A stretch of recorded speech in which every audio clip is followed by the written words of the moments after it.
কামৰূপ জিলাৰ হাজোত পুঠিমাৰী আৰু ভৈৰাতোলা নদীৰ বাঢ়নী পানীৰ সংহাৰী ৰূপ। ঘৰৰ চোতালেৰে বৈছে পানীৰ প্ৰবল সোঁত। সোঁতত বিস্তৰ ক্ষতিসাধন। নমস্কাৰ, ভাদৈ নিউজলৈ স্বাগতম জনাইছোঁ।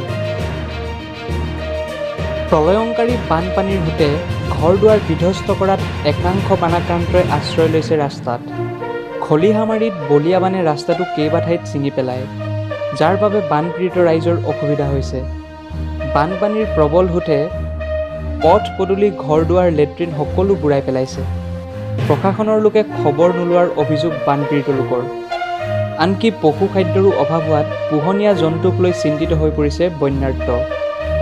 বানত দুৰ্ভোগ ভুগি থকা এইসকল লোক, যাৰ ফলত উপায়বিহীন হৈ পৰিছে বৃহত্তৰ অঞ্চলটোৰ বানাক্ৰান্ত ৰাইজ। উল্লেখ্য যে পুঠিমাৰী আৰু ভৈৰাতোলা নদীৰ বাঢ়নী পানীয়ে বুৰাই পেলাইছে হাজোৰ ৰাজচক্ৰ অন্তৰ্গত বৰ্ণি, আন্ধুপাৰা, শ'লমাৰী, দেহৰকুৰিহা, শনিআদি, ভৈলিবাৰীকে আদি কৰি কেইবাখনো গাঁও। বিৰাট ক্ষতি কৰিছে কলিয়াবাৰী অঞ্চলখিনি। আমাৰ চব হাজো সমষ্টি মানে গোটেই এইটো ৰাস্তাত লাগিলে যাৱা ৰাস্তাই নাই। এইখিনি কি হয়? এইখিনি খলিয়ামাৰী। কি হৈছে এতিয়া?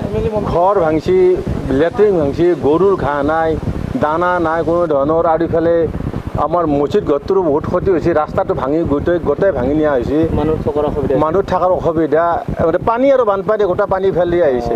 চৰকাৰৰ ইয়াত কোনো ধৰণৰ সহায় কৰা নাই। খবৰ লোৱা নাই, এতিয়ালৈকে লোৱা নাই। MLA অহা নাই বা গাঁও মোটেই কোনো ধৰণৰ সহায় আহি পোৱা নাই এতিয়ালৈকে। সময়ত যি ভোটৰ ওপৰত দানৱ পৰা দি আমাৰ এই বৰলীয়া নৈৰ যি বাঢ়নী পানী, এই বাঢ়নী পানীয়ে উত্তৰ হাজো অঞ্চলত বিশেষকৈ হীৰাজানী, একাদি, দিহিনা, জাপিয়া, বাক্তা, ভোমাৰবৰী এই অঞ্চলৰ বিস্তীৰ্ণ কৃষিভূমি আজি পানীৰ তলত।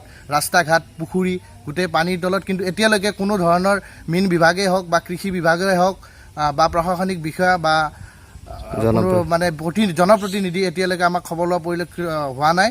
আমি দেখা নাই, অতি দুখ পাইছোঁ আমি। কাৰণ এই অঞ্চলৰ কৃষকসকল আৰু যিসকল মৎস্য ব্যৱসায়ী, মীন পালক, সেইসকলৰ অতিকৈ মানে দুৰ্ভোগ ভুগিবলগীয়া পৰিস্থিতি হৈছে। হাজোৰ পৰা প্ৰকাশ দাসৰ প্ৰতিবেদন, ভাদৈ নিউজ।